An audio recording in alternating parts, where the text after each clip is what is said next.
मित्रों नमस्कार। पावन ज्योतिष प्रभात यूट्यूब चैनल पर आप सबका स्वागत है। आज के वीडियो का शीर्षक है, टाइटल है, टॉपिक है आपकी कुंडली का सबल प्रभावी ग्रह कौन। Planet result mystery. जी हाँ मित्रों, हर व्यक्ति के, हर जातक के कुंडली में प्रभावी ग्रह होते हैं, सबल भी होते हैं, लेकिन प्रभावी का मतलब केवल शुभ नहीं होता है, अच्छा बुरा दोनों। अर्थात अच्छे फल को देने वाला भी प्रभावी ग्रह और बुरे फल को भी देने वाला प्रभावी, मतलब वो फल मिलेगा ही मिलेगा।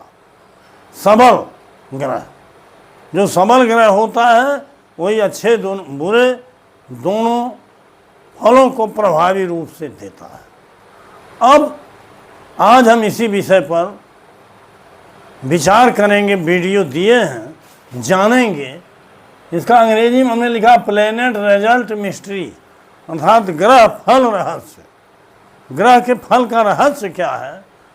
रहस्य उसका वही है जो कोई नहीं बताता, आज मैं आपको बताऊंगा, और जो आप पढ़ते जानते हो प्रायः वह नहीं है। आगे बढ़ने से पहले आपसे अनुरोध है कि अगर मेरे चैनल को अब तक सब्सक्राइब नहीं किए हैं, नीचे का सब्सक्राइब बटन पुश करिए, बगल में जो बेल आइकन आती है उसे पुश करके आल के बटन पर क्लिक कर दीजिए, ताकि प्रत्येक वीडियो का नोटिफिकेशन शीघ्र आप तक पहुंच जाए। वीडियो पसंद आवे तो लाइक ज़रूर करिए, मित्रों को शेयर करिए, और अंत में एक प्यारा कमेंट ज़रूर कीजिए। मैं उसका बहुत ही सटीक उत्तर और आपको पूरे वांछित उत्तर देता हूँ। वीडियो को आदि से अंत तक पूरा देखिए, क्योंकि अंत तक नहीं देखेंगे तो वीडियो का सारा सारांश, सारा रिजल्ट, सारा कंक्लूजन अंत में ही होता है। और अंत भला तो सब भला, कहते हैं उघरे अंत न होय निवाहु, काल नेमि जिमि रावण राव। अंत बुरा नहीं होना, अंत तक देखिए। 10-15 मिनट की वीडियो है, इसके लिए रोज़ आग्रह न करना पड़े। आप देखिए, आपके लिए है उपयोगी और कामयाब वीडियो हो, कारगर वीडियो है। देखिए, हम सभी लोग या लोग पढ़ रहे हैं, ज्योतिष के जो जानकार हैं, जो दर्शक हैं, जो पंडित हैं, ज्ञानी हैं, सब लोग कहीं न कहीं आज सही फल नहीं बता पाते, क्योंकि जो प्रचलित प्रणाली है, परंपरागत प्रणाली, उसमें ग्रह कि राशि के अनुसार फल देते हैं। बहुत हुआ तो केंद्र में, त्रिकोण में है, उच्च में है, नीच में है, मित्र में है, शत्रु में है। लेकिन ग्रह का सबल फल जो होता है वही अच्छे या बुरे रूप में हमको मिलता है। और उस सबल फल की जानकारी जब हमको आपको हो गई तो निश्चित रूप से आपको ज्योतिष का सही ज्ञान होगा, और आपको ज्योतिष के विज्ञान को सही रूप से समझ पाएंगे। विधि और विज्ञान समझने के लिए आवश्यक है कि ग्रह के सही फल को समझिए और सबल फल को समझिए, क्योंकि आप सभी जानते हो कि ग्रह ही का फल होता है। राशि, नक्षत्र, उप नक्षत्र और भी ऊंच नीच, शत्रु मित्र, नवांश, दशमांश, द्वादशांश, जो भी आप नाम लेते हो, केंद्र, त्रिकोण, वो सब का फल ग्रह ही देता है, सबका स्वामी ग्रह ही होता है। तो आज उसी विषय पर हम विस्तार से आपको समझाने जा रहे हैं, बताने जा रहे हैं, और आपका भ्रम तोड़ने जा रहे हैं, आपको सही जानकारी देने जा रहे हैं। इसे पुनः आपसे अनुरोध है, पुनः अनुरोध है कि वीडियो को पूरा देखिए। हम देखिए, एक जातक है जिसका एग्जाम्पल हमने नाम दिया।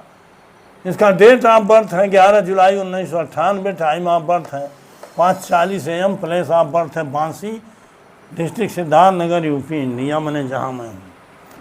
इस जातक के इस बर्थ डिटेल पर जो लग्न चार्ट बना हुआ यहाँ है, एक कर्क लग्न की कुंडली है, और एक कस्प चार्ट है। इसमें राशि और ग्रह यथावत हैं।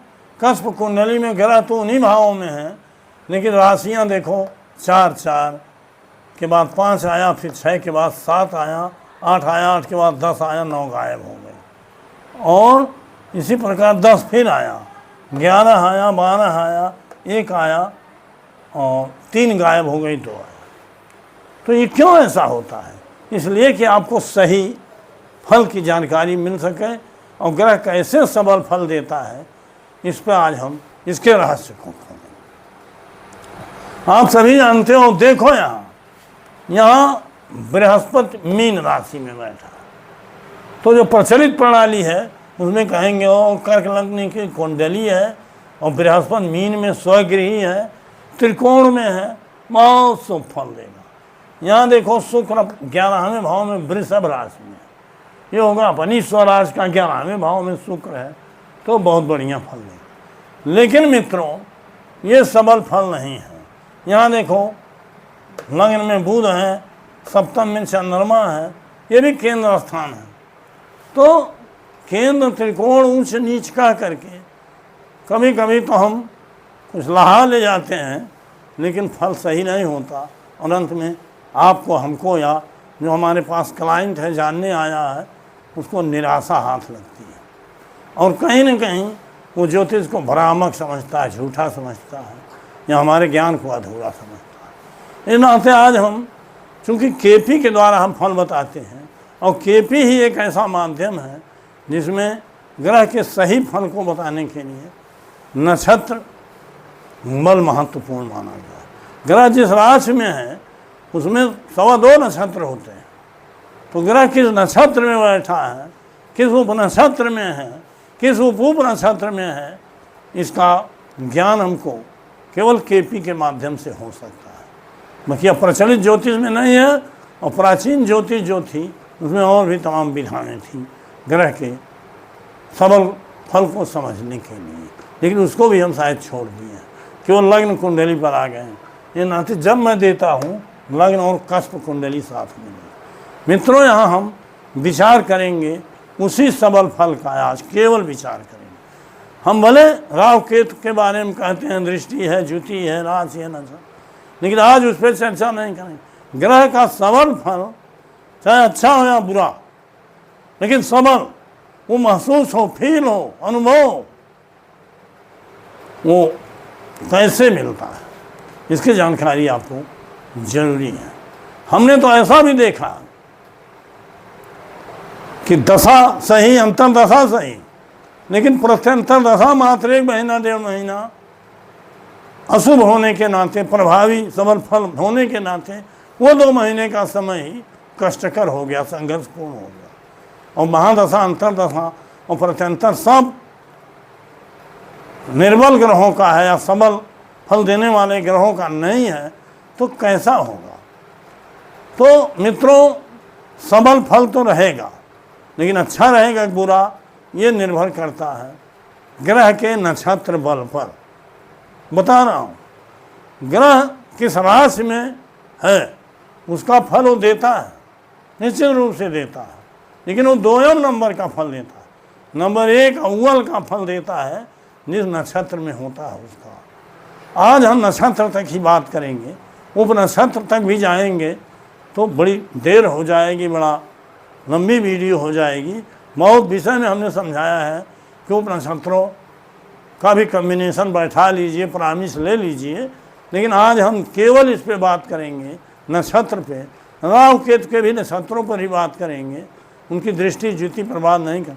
जो नक्षत्र के माध्यम से फल आया होगा वही सबल फल मिलेगा। कैसे? अब देखिए, हमने केपी प्लैनेट्स सिग्निफिकेटर दिया है, आप यहाँ चाहोगे मिला सकते हैं, सब सही है, करेक्ट है, बर्थ डिटेल हमने दी। यहाँ देखिए सूर्य को, हम 9 ग्रहों के बारे में, सूर्य देखिए स्वयं के द्वारा 12 और 3 दे रहा, मतलब सूर्य 12वें में बैठा है और तीसरे में उसकी राशि देखिए कष्ट कुंडली 12 और 3 का फल दे रहा है, लेकिन ये नंबर 2 का फल है, ये सोर्स ऑफ रिजल्ट है, मतलब 12वें और तीसरे के माध्यम से फल मिलेगा। लेकिन कौन सा फल मिलेगा, अच्छा या बुरा? अच्छा बुरा आप जानने के लिए एक मोटा आप ये समझ लो कि 6, 10, 2, 11 और 1, 5, 11, 6, 10, 2, 11 वेल्थ के लिए है और 1, 5, 11 हेल्थ के लिए हैं, तो इनका कॉम्बिनेशन हो तो निश्चित रूप से शारीरिक और भौतिक रूप से अच्छा फल मिलेगा। और 5 वही कहीं 8वें और 12वें के साथ है तो हानिप्रद हो जाता है। उसी तरह से 6वां भी 8वें और 12वें के साथ है तो हानिप्रद हो जाता है। 10वें दूसरे के साथ 8वां 12वां भी है तो हानि लाभ मिक्स हो जाते हैं, औसत हो जाते हैं। इसी दृष्टिकोण से, इसी नज़रिए से देखिए कि जब 8 और 12 के साथ कोई ग्रह हुआ या अपने भाव से व्यय स्थान का भी अधिपति हुआ तो थोड़ा सा अशुभ फल मिलता है। यहाँ हम हर ग्रह को देखेंगे कि क्या उसका नक्षत्र बता रहा, वही फल और सबल रूप से देखा अच्छा या बुरा देगा। लेकिन सूर्य गुरु के नक्षत्र में, गुरु में 9वां और 10वां भाव है। 10वां भाव मतलब कर्म स्थान है, 6, 10, 2, 11 का कॉम्बिनेशन है। और 9वां स्थान सम्मान शोहरत का है, मान सम्मान का है, पुण्य का है, अच्छा स्थान है औसत दर्जे का। यद्यप कि 10वें का भी है, लेकिन 9वां 10वां साथ में है। इसका मतलब मान सम्मान और कर्म क्षेत्र में इसकी वृद्धि सूर्य की दशा में होगी, ये शुभ फल ही देगा। उपनक्षत्र में जाएंगे तो भी क्लियर, लेकिन उपनक्षत्र की बात हमने नहीं कहा, सबल फल देखिए। तो ये सबल फल नक्षत्र के माध्यम से 9-10 का मिला, इसका मतलब सूर्य की में सबल फल है, अच्छा फल। और ये अच्छा फल कब मिलेगा? सूर्य की दशा में, सूर्य के अंतर दशा में, सूर्य के प्रत्यंतर में, सूर्य के नक्षत्र में जब चंद्रमा होगा। इस तरह से आप दिन तक भी जान सकते हो, महीना तक जान। सूर्य जब उसी ग्रह के नक्षत्र में होगा जैसे गुरु, तो निश्चित रूप से उसको फल मिलेगा। अब चंद्रमा में आइए। चंद्रमा देखिए, चंद्रमा अपने ही नक्षत्र में है 7, 1, 2। अब यहाँ सूर्य को हमने बताया 12 और 3 के माध्यम से फल देगा। स्रोत भी जान लीजिए कि 12वां स्थान इन्वेस्ट का होता है, आप खर्च करोगे तो पाओगे।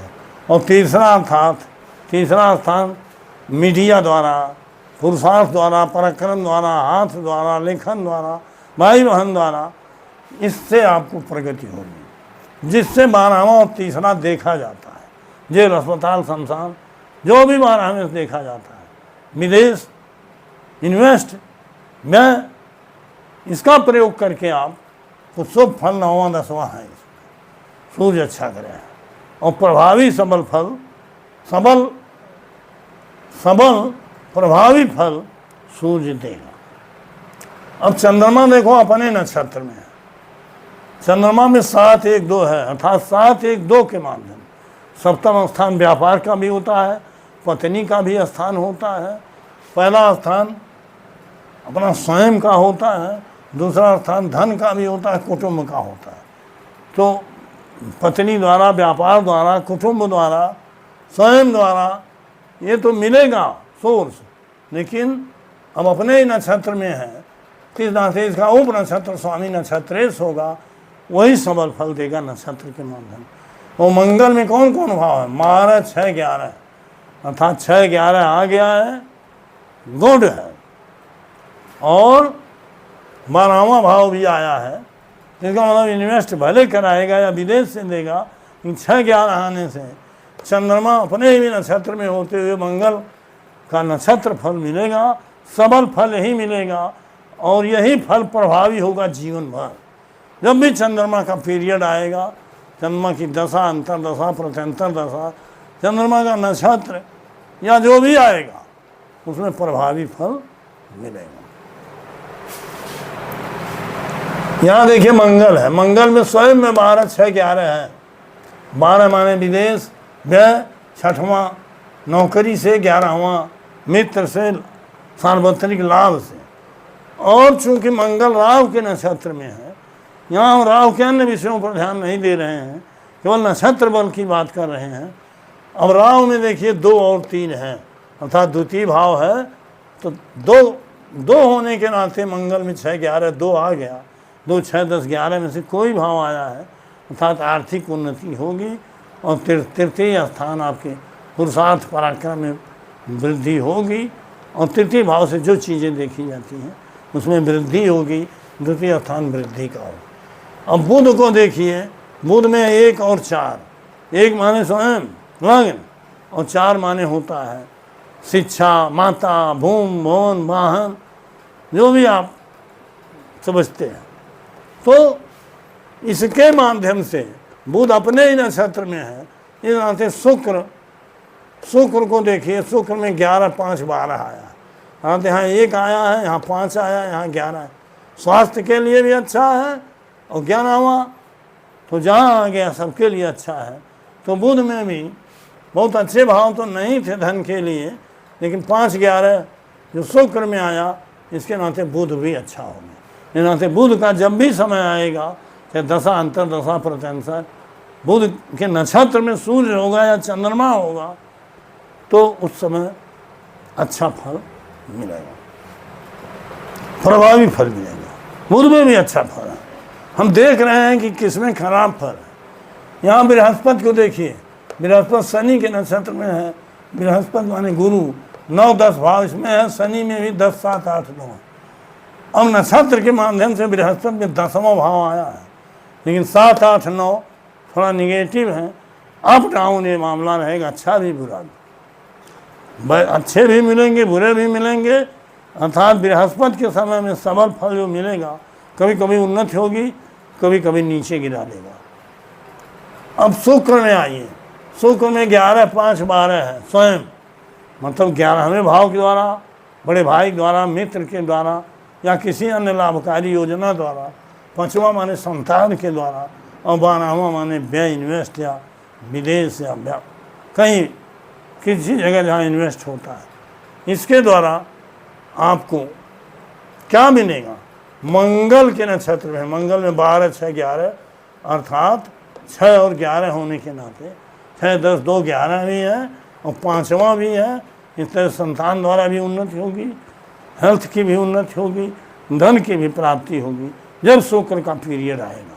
बार बार वही चीज़ नहीं दोहरा। अब आइए, सूर्य से लेकर के शुक्र तक सब ग्रह अच्छे, अच्छा फल देंगे। इनका प्रभावी फल अच्छा ही मिलेगा। जिसमें जिस स्तर की योग्यता है उतना फल तो देंगे, लेकिन नक्षत्र के माध्यम से जो फल है वही मिलेगा। और नक्षत्र बल इस नाते सबल कहा जाता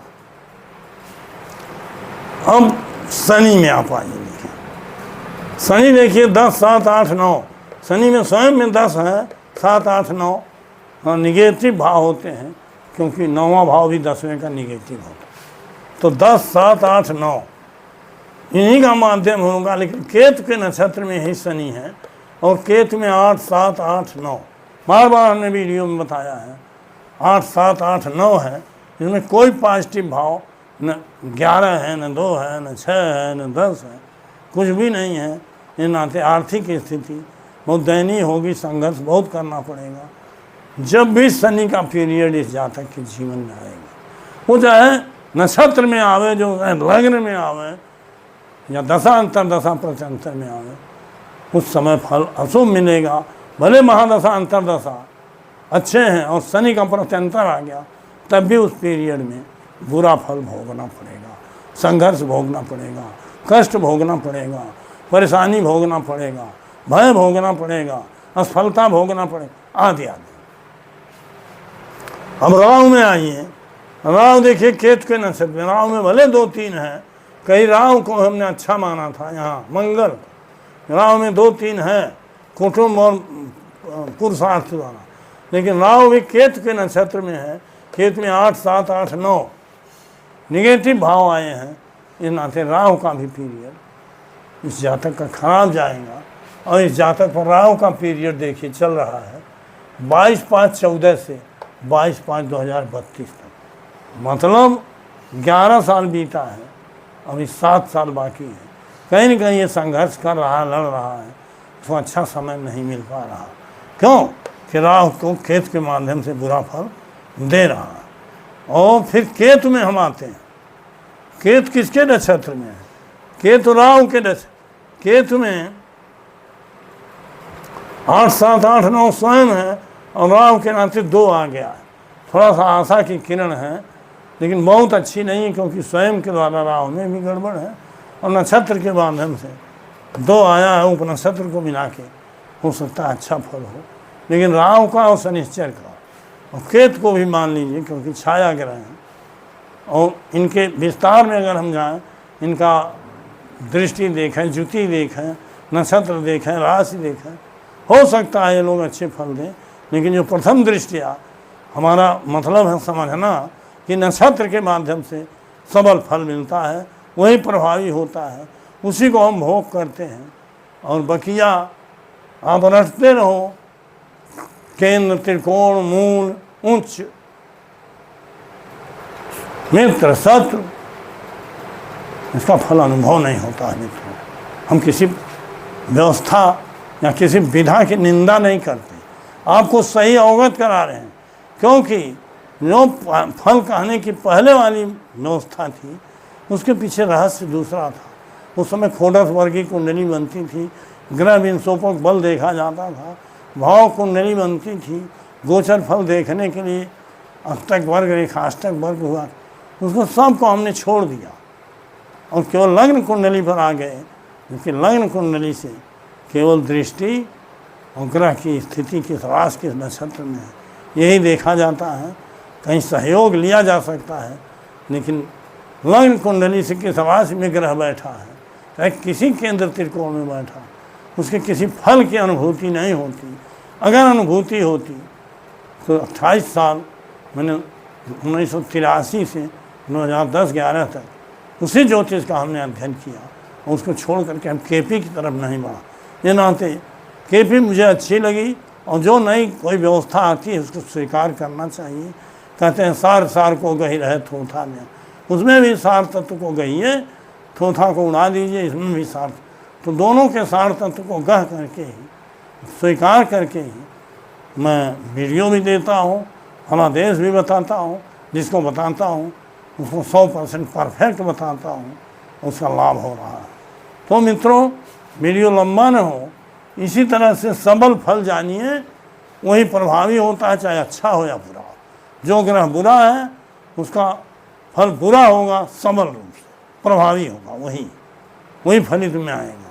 और जो ग्रह अच्छा होगा नक्षत्र के माध्यम से, वही फल प्रभावी होगा, वही सबल होगा और वही अनुभव होगा, इसमें संदेह नहीं है। तो वीडियो लंबा न हो, इस नाते आज का टॉपिक यहीं समाप्त करता हूँ। पुनः 2 दिन बाद मिलूँगा नए वीडियो के साथ। तब तक के लिए बहुत बहुत धन्यवाद, हार्दिक शुभकामनाएं।